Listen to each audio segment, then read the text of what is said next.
नमस्कार, सुप्रभात साथियों।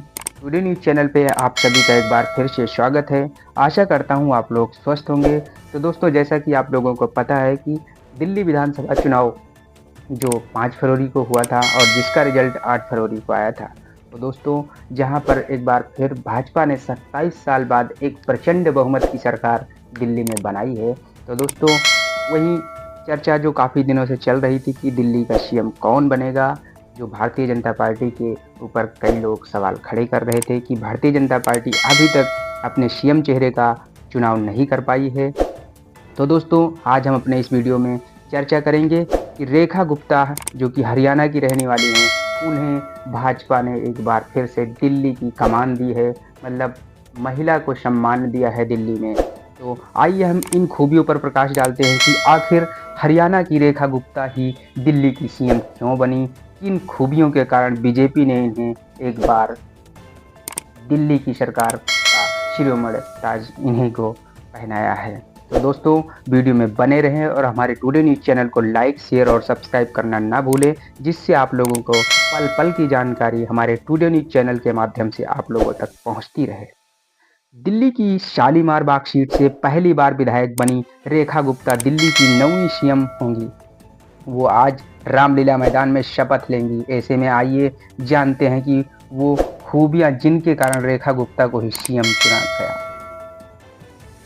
रेखा गुप्ता आज दिल्ली के सीएम पद की शपथ लेंगी। वो बुधवार शाम को हुई बीजेपी विधायक दल की बैठक में नेता चुनी गई। 50 वर्षीय रेखा गुप्ता शालीमार बाग सीट से जीतकर पहली बार सीएम बनी हैं। उन्होंने आपकी वंदना कुमारी को 29,596 वोटों से एक भारी सी शक्ति देते हुए अपने आप को भारतीय जनता पार्टी का एक महान नेता घोषित किया। रेखा आरएसएस की सक्रिय सदस्य रही हैं। रेखा गुप्ता दिल्ली भाजपा की महासचिव और बीजेपी महिला मोर्चा की राष्ट्रीय उपाध्यक्ष भी हैं।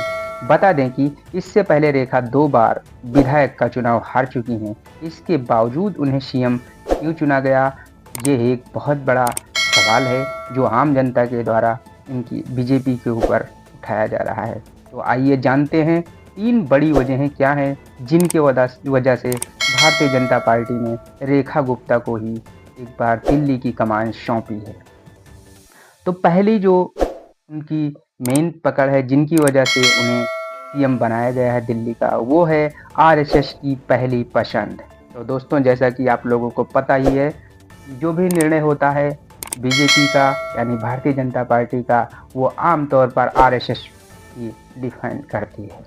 तो दोस्तों, रेखा गुप्ता पहली बार चुनाव जीती और सीएम बनने जा रही हैं। माना जा रहा है कि संघ ने बीजेपी के सामने रेखा गुप्ता के नाम का प्रस्ताव रखा, जिसे बीजेपी ने स्वीकार कर लिया। रेखा छात्र राजनीति में सबसे पहले एबीपी से जुड़ी। इस दौरान वो संघ में भी सक्रिय हुई। उसके बाद बीजेपी में महिला मोर्चा की राष्ट्रीय उपाध्यक्ष और दिल्ली बीजेपी की उपाध्यक्ष बनाया गया। नंबर 2 पर क्या है दोस्तों, आइए हम उसके बारे में चर्चा करें। बीजेपी की 27 साल बाद दिल्ली में दूसरी बार सरकार बनवाने में महिलाएं की बड़ी भूमिका रही। इस बार महिलाओं ने मतदान में बढ़ चढ़कर हिस्सा लिया। दिल्ली के इतिहास में पहली बार पुरुषों की तुलना में महिलाओं ने अधिक मतदान किया। बीजेपी ने अपने संकल्प पत्र में महिलाओं से कुछ जुड़ी 5 योजनाओं की घोषणा भी की है। तो दोस्तों, आइए हम चर्चा करेंगे वो तीसरा कौन सा वजह है जिसके कारण रेखा गुप्ता को सीएम बनाया गया। रेखा गुप्ता छात्र राजनीति में काफ़ी सक्रिय रही हैं। 1994 से 95 के बीच दिल्ली के दौलत राम कॉलेज में स्टूडेंट विंग की सचिव रहीं।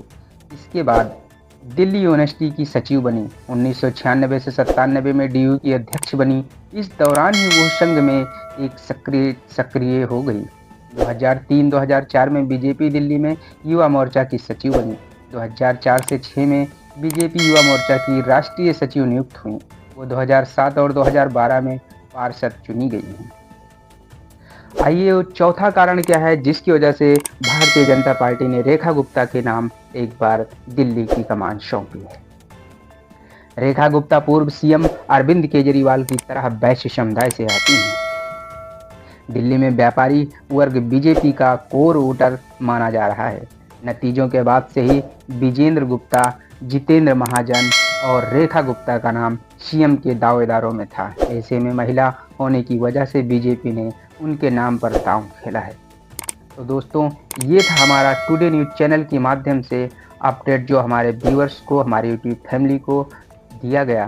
तो दोस्तों, ये थे हमारे कुछ ऐसे कारण जिनकी वजह से रेखा गुप्ता हरियाणा के रहने के बावजूद भी दिल्ली सीएम चुनी गई हैं, वो भी भारतीय जनता पार्टी की तरफ से।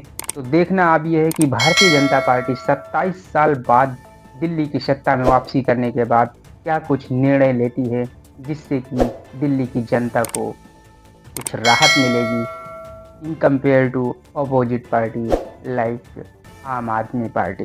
तो तब तक के लिए जय हिंद, जय भारत दोस्तों। हाँ, और लाइक और शेयर कमेंट करना ना भूलें, जिससे आप लोगों का जो भी राय हो हमारे टुडे न्यूज़ चैनल तक पहुँचे और हम कोशिश करेंगे आप लोगों को कि उसके रिलेटेड जानकारी देने की। तब तक के लिए जय हिंद, जय भारत।